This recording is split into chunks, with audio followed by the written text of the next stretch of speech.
Vamos a um bate-papo muito gostoso, com muita informação, prestação de serviço. Esse é o compromisso do programa Tudo de Melhor. Eu estou recebendo a Maria Auxiliadora Ribeiro da Silva.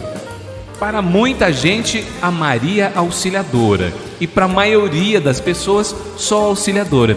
Aliás, a Auxiliadora, tem gente que diz que o nome acaba carregando a nossa missão na Terra.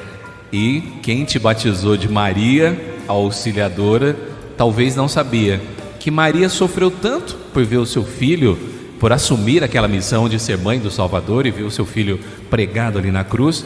E a Auxiliadora é aquela que está sempre do lado, nos auxiliando, nos acolhendo em seus braços. E você, Auxiliadora, tem uma missão muito linda. E agora eu quero que os ouvintes da Nova Ribeirão te conheçam melhor. Maria Auxiliadora, quem é você? Maria Auxiliadora é uma mulher cheia de gás, uma pessoa sonhadora e que acredita muito no sonho de uma criança. Eu acredito que eu nasci para zelar, cuidar, amparar as crianças. Esse é meu alvo, esse é meu objetivo, não desistir jamais de uma criança que sempre aparece nas minhas mãos. Às vezes, André, a vontade, meio a tantas lutas, meio a tantas dificuldades, a vontade é de desistir. Mas quando você olha para trás, você sabe que lá atrás tem uma criança com a mão estendida dizendo: eu preciso de ti. Isso me dá força para prosseguir. Essa é Maria Auxiliadora, sonhadora por lutar e ajudar uma criança.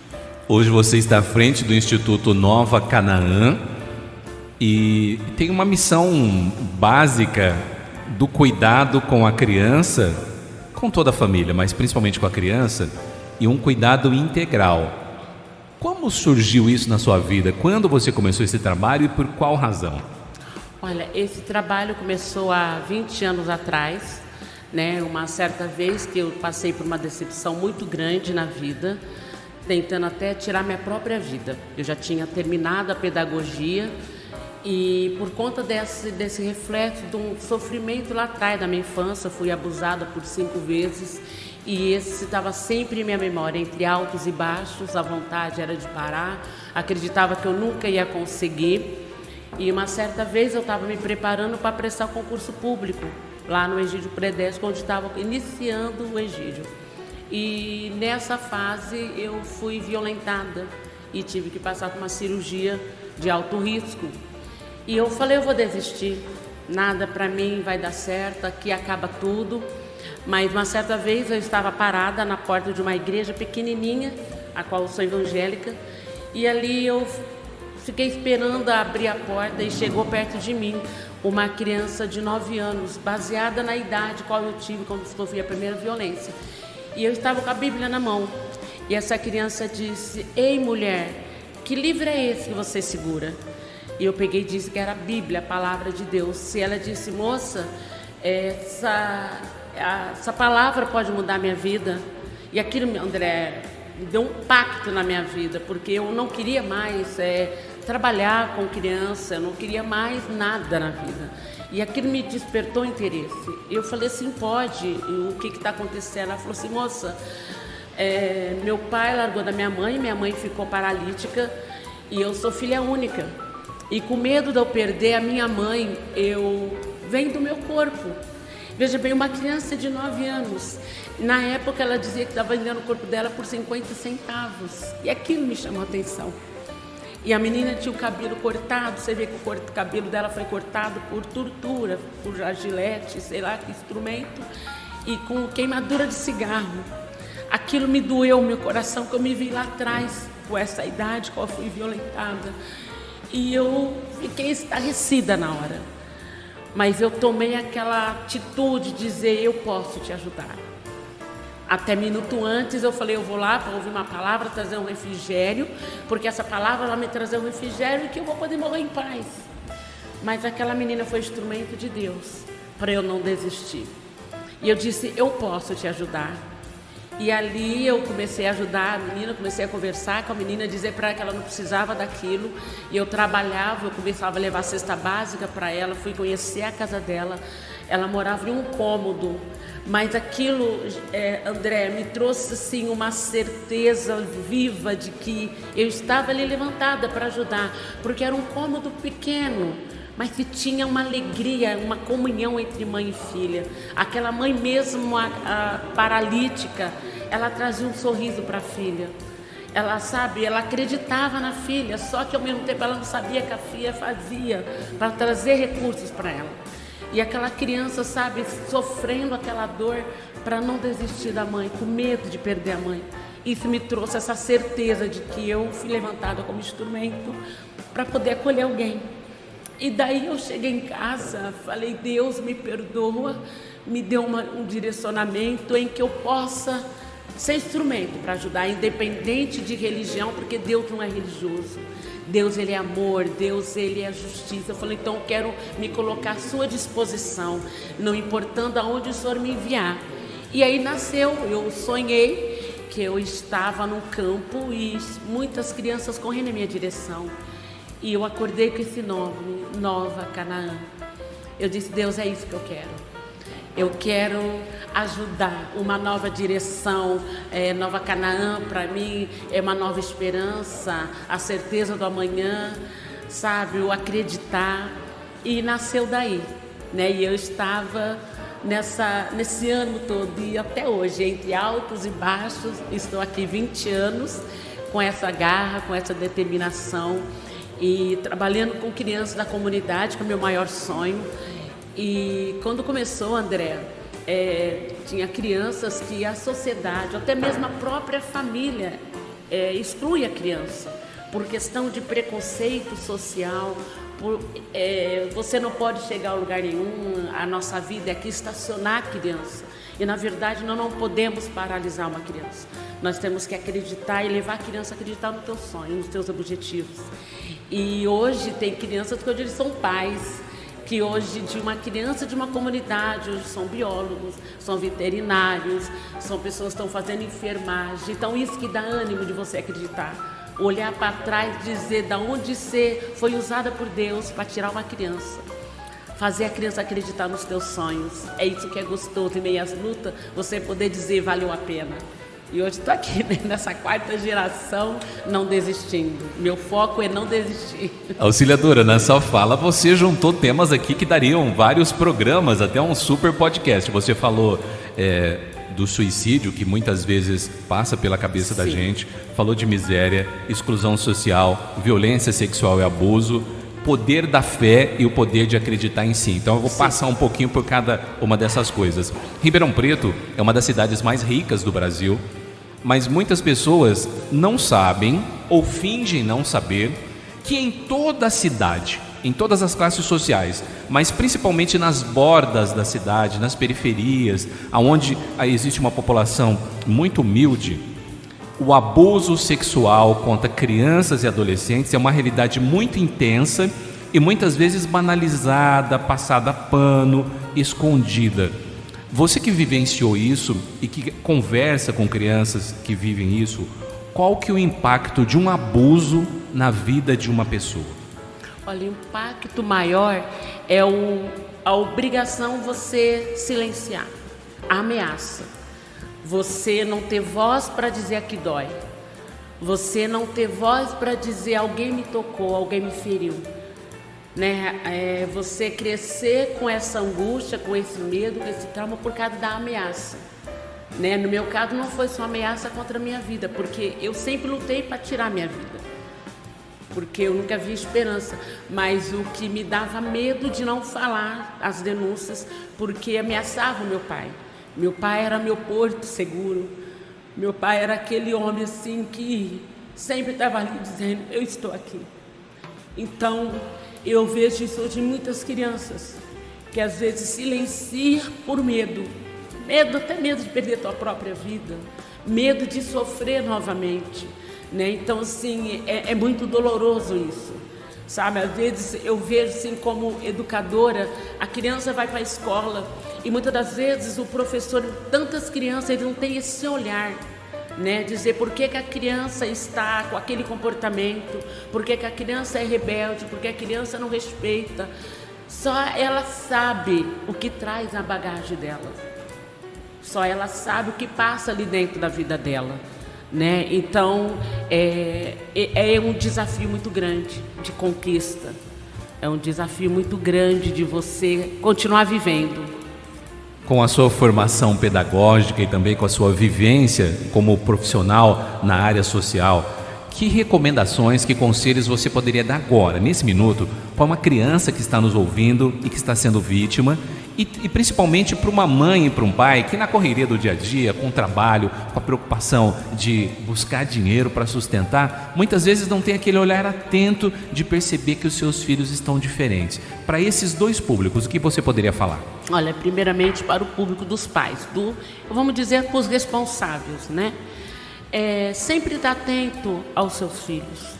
No dia a dia, na correria, foi no meu caso, o dia a dia, a correria, o ter que trazer alimento para dentro de casa, trazer recursos para a sua família, a gente esquece de olhar para o filho. O filho, seu pai chega, está cansado, a criança quer um abraço, a criança quer falar algo, e tudo que ela ouve fica quieto, eu estou cansado, não vi que eu trabalhei o dia inteiro, vê lá com a tua mãe, ou vê lá com o teu pai, ou menino, vê aí para o teu filho, teu irmão precisa, não dá esse olhar, não dá essa atenção à criança. E isso é muito, muito importante, essa atenção voltada para uma criança. Até mesmo com a babá que cuida, até mesmo com a escola, porque hoje, independente de ambiente social, a pedofilia está aí, a agressividade está aí. Então, acreditar no teu filho, quando o teu filho dizer eu estou com dor, procurar saber até onde está essa dor. Tem crianças lá na instituição, uma mãe chegou a falar comigo que uma criança ela é autista e ela sofreu abuso com o teu próprio pai. A mãe, no momento de desespero, deixou o filho, por ser homem, na companhia do pai, né? Acreditando que o pai, a figura masculina, ensinar o caráter de um bom cidadão. E quando ela descobriu, porque a criança dizia, mãe, hoje eu estou com dor. A criança foi sentar, começou a sentir dor. E a mãe procurou, isso me chamou a atenção, André, isso que é bacana, essa atenção que a mãe dá. Mãe, eu estou com dor. E a mãe não fizer vista grossa. No meio cansaço, aí, vou te dar um dipirona, olha, vai deitar. Não, a mãe parou para ouvir essa criança. E quando ela parou para ouvir, ela perguntou, onde dói? E a criança disse. E a criança não conseguia falar, só choro. E ela foi levar a criança no médico e foi constatado. E a criança disse, meu pai abusou de mim. E ela fez a denúncia e, enfim, o pai está aí solto. O pai não dá recurso para essa mãe, mas a mãe foi acolhedora. A criança é autista, tem 20 anos, mas é uma criança com comportamento de 5, 8 anos. E está ao cuidado da mãe. A mãe não pode trabalhar, o pai não dá recurso, mas a mãe não se humilha para esse pai. Sabe, a mãe continua acreditando, apoiando esse filho. O filho tem crise, a mãe senta no chão, a mãe abraça o filho, a mãe sempre diz, eu estou aqui. E às vezes, terça-feira nós saímos num passeio com as crianças lá na Arfusp. É um pessoal bacana que sempre dá esse olhar para essas crianças, me dá essa cortesia, e levar essas crianças para aquele lugar com o intuito. Aqui você pode gritar, aqui você pode chorar, aqui você pode correr, é um espaço voltado para eles. E ali eu trabalhando com as educadoras, com o grupo de apoio, né, que eu dou essa preparação para elas. E ali esse menino estava perto e ele acabou ouvindo isso, falando para as cuidadoras, você tem que acreditar nas crianças, dizer você pode chegar a algum lugar. E de repente ele começou a entrar em crise. Eu não consigo, eu não posso chegar porque aqui dói. E eu parei a palestra, abracei ele e disse, por que que dói? Porque meu pai me tocou, porque meu pai me machucou. Então você vê, isso ele vai levar por toda a tua vida, sabe? Então se essa mãe não acolhesse ele, o que seria dessa criança hoje? Mesmo com esse trauma que ele tem, a mãe é acolhedora, a mãe não desiste dele. E para o público da criança, o que eu digo para vocês, crianças, nunca silencia, Nunca acredita no abusador que diz você não pode falar, eu te ameaço, não acredita. Chama uma polícia, vai numa casa mais próxima, denuncie, vai no posto de saúde, acredita, sempre vai ter alguém que acredita em você, vai ter sempre alguém que vai te apoiar. Então vai imediatamente no posto policial, busca recursos, mas não silencie. Não faça como a tia auxiliadora silenciou, que trouxe traumas na bagagem, e que isso não é bom para ninguém, tá bom? Eu acredito que você denunciando, a tua vida vai ser diferenciada. Auxiliadora, você começa o trabalho ali próximo do aeroporto. Isso. E o aeroporto é o símbolo do capitalismo, do poder, do dinheiro. O PIB anda de avião. E em torno do aeroporto, muita pobreza, muita miséria, muita exclusão. Qual que é a realidade que você convive diariamente? Quais são os maiores desafios para quem tem uma ONG, para quem dirige um instituto como você, para quem cria fundações? Como que é? O que é o dia a dia que você abre a corda e fala, hoje eu tenho mais esse desafio? Conta pra gente. Olha, André, o maior desafio que eu vejo ali, 20 anos, como eu falei, eu morava em outro bairro. Quando eu passei na Avenida Recife e eu vi aquelas crianças ali, eu falei, eu quero vir para cá. E foi um desafio, porque a família não acreditava. Há 20 anos atrás, o aeroporto era um bairro, de periferia muito perigoso e tal, mas eu falei, é aqui que eu quero ficar. É aqui que eu acredito nessas crianças. E o meu maior desafio, que cada dia eu luto por isso, é a questão da inclusão social. A gente vê muitos assim, Natal, Ano Novo, Páscoa, as pessoas passando que você nunca viu, dando bala, dando bombom, dando isso presente para as crianças, mas o que as crianças mais precisam, outro olhar. É um olhar de recursos, é o meu desafio. As crianças ganham presente, mas e o alimento da criança? Eu corro atrás de roupa, eu recebo, graças a Deus, bastante doação de roupa, mas muitas das vezes eu tiro de mim para levar um alimento para uma criança. A questão da nutrição, a questão da desnutrição na vida da criança, a questão de um apoio de um médico. Hoje nós temos a gerente Patrícia, lá do posto da UBS, lá do Jardim Aeroporto, é uma mulher que veio para fazer a diferença, André. A Patrícia, a gerente, ela tem esse olhar. Ela mudou a história dessas crianças no bairro. As crianças vão lá, as mães vão lá, sempre tem vaga, ela sempre acredita, ela dá esse apoio. Então, assim, uma pessoa que fala, mais uma para acreditar, mais uma para somar comigo. Então, meu maior desafio é esse, levar recursos de alimento para as crianças. E, assim, eu tenho um sonho, André, que este Natal, eu queria muito, não só dar presente para essas crianças, mas por eu estar ali, por eu vivenciar a situação dessas crianças. Ali tem mãe que é pai, e ali tem pai que é mãe, e que me admira muito. Tem um senhor que ele é pai, porque a mãe faleceu na hora do parto, e este pai não desistiu dos filhos. São 3 filhos, gente, que é um exemplo aquele pai, que ele trabalha a favor do filho, não deixa o filho faltar da escola, o filho está sempre ali na instituição, e muitas das vezes ele me liga, dona auxiliadora, a senhora tem 1 litro de óleo, dona auxiliadora, a senhora tem um pacote de arroz e me faltam esses recursos. Então, assim, são 40 famílias, do Instituto, que se eu pudesse, como eu te falei, na quarta-feira, lá no encontro, se eu tivesse condições financeiras, eu compraria meia cesta básica para dar de presente para essas famílias, porque são famílias merecedoras. Então, o meu maior desafio é ter todo mês uma cesta básica para levar para essa família. Porque a família precisa, alimentação é prioridade, André? Aí que adianta a criança estar ali na escola, mas se não tem uma boa alimentação, como vai ter o raciocínio dessa criança? Realmente, Maria Auxiliadora, você traz uma informação interessante, porque quem está fora do problema, quem está com a vida boa, estruturada, geralmente enxerga a pobreza ou a exclusão social de modo muito sazonal. E até por boa vontade, às vezes por desencargo de consciência. Na Páscoa ele passa e dá um ovinho. Exatamente. No Natal ele passa e dá um brinquedo. No Dia das Crianças passa lá e dá um docinho, Cosme e Damião patrocina alguma coisa. Mas a comida é diária. Porque hoje todo mundo que está aqui eu acredito que tomou café. Acordou, tomou café. E a fome tem não gente espera, né? O amanhã, né? Tem gente que não vai tomar café hoje. Exatamente. Eu lembro que quando o presidente atual assumiu e falava de 3 refeições, tinha gente que falava assim, tá fazendo política. Não, tem gente que não tem as 3, tem gente que não tem 2, tem gente que não vai ter nenhuma hoje. Exatamente. E em Ribeirão Preto, que teoricamente a cidade rica deveria ter um serviço social estruturado. Os recursos não estão chegando, auxiliadora. Tem os projetos sociais do governo municipal, do governo federal, mas mesmo assim ainda tem gente passando fome em Ribeirão?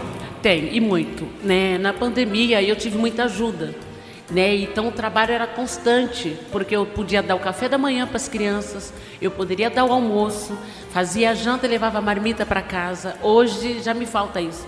Tem vezes, André, que o meu coração dói, que eles perguntam, tia, hoje tem, né? Hoje vai ter o projeto? Eu digo não, porque eu sei que eu não vou ter alimento para eles, e muitos deles vão por causa do alimento. Isso me dói bastante. Né? Então, assim, tem muitos, né? Como você falou, eles levam Natal, levam isso, levam aquilo, e aí vão lá no CRAS. Mas muitas das vezes o CRAS diz, hoje não tem, vem o mês que vem. Eu já te dei o mês passado, esse mês não tem para você. A fome não espera, André. A criança não espera a fome não espera.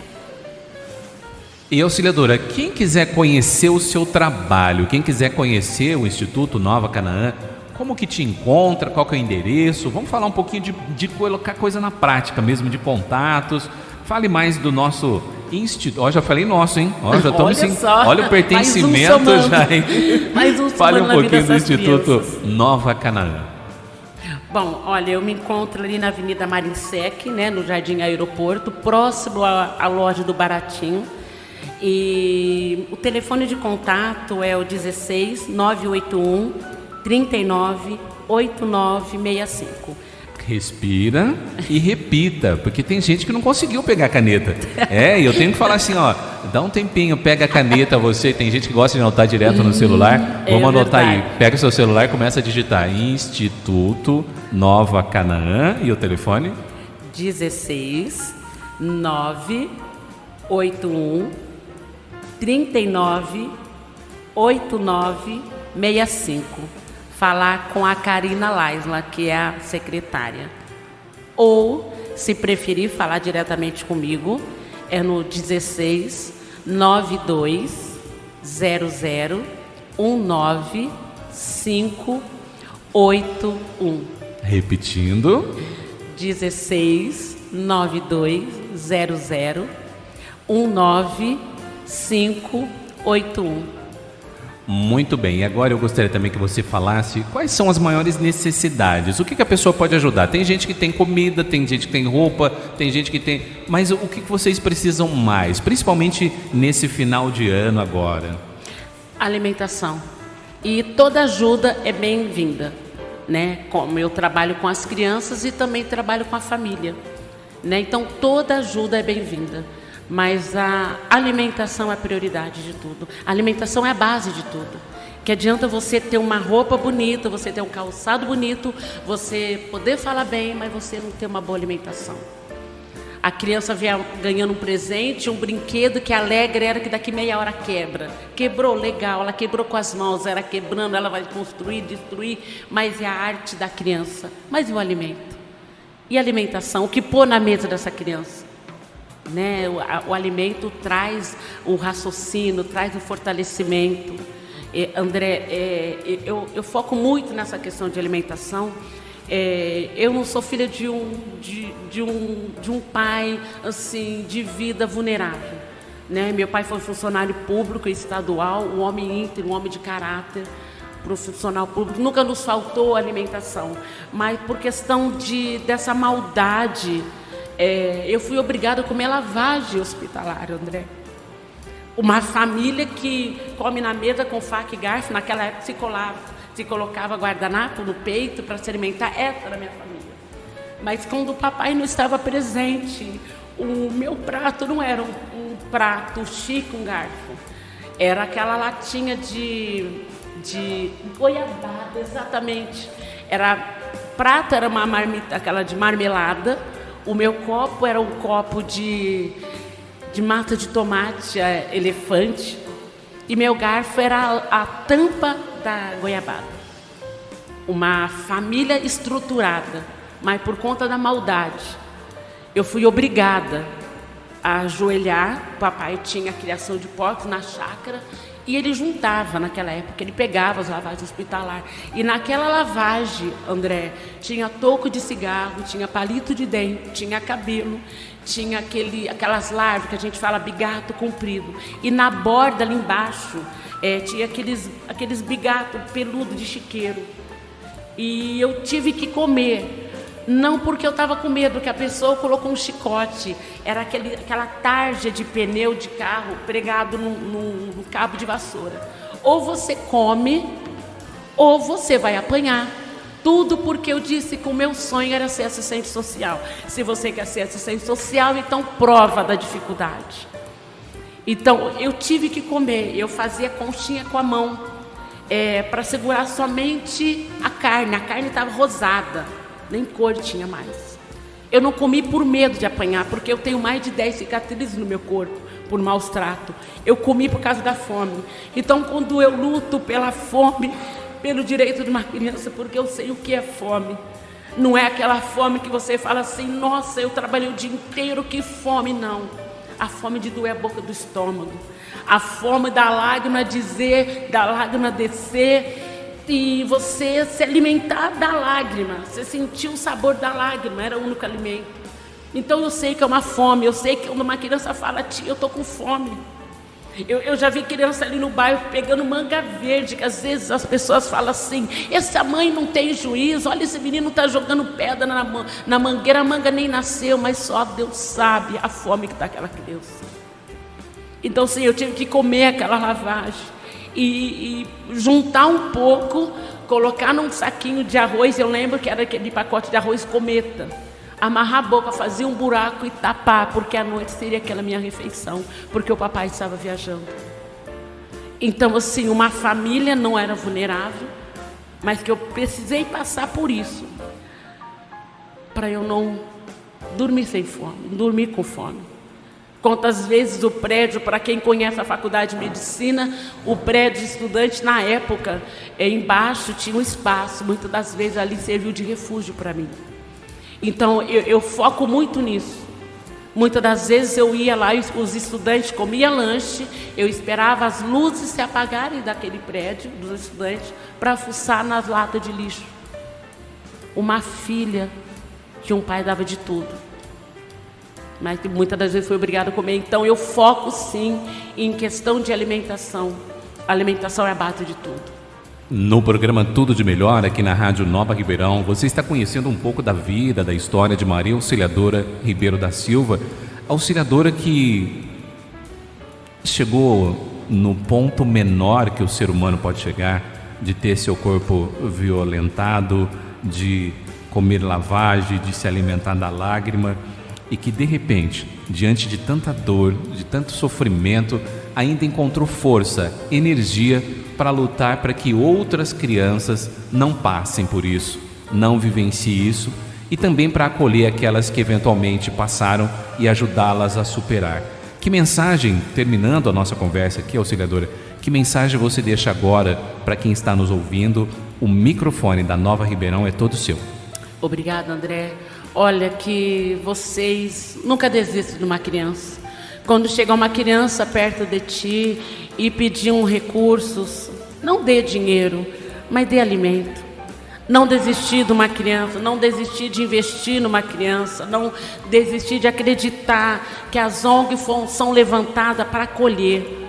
ONG é acolhedora de uma criança, né? E quem puder nos visitar, você que puder estar nos ajudando com 1 quilo de um alimento não perecível para ajudar a montar uma cesta, né, de Natal para essas crianças, eu vou agradecer muito, e as portas estão abertas para conhecer o projeto, e muito obrigado por essa atenção, por esse ouvir agora neste momento, e um forte abraço, muito obrigada a todos vocês ouvintes. Na Nova Ribeirão, o programa Tudo de Melhor trouxe Maria Auxiliadora Ribeiro da Silva, que vai passar os telefones de novo, porque eu sei que Tem gente que pegou nossa entrevista agora no finalzinho.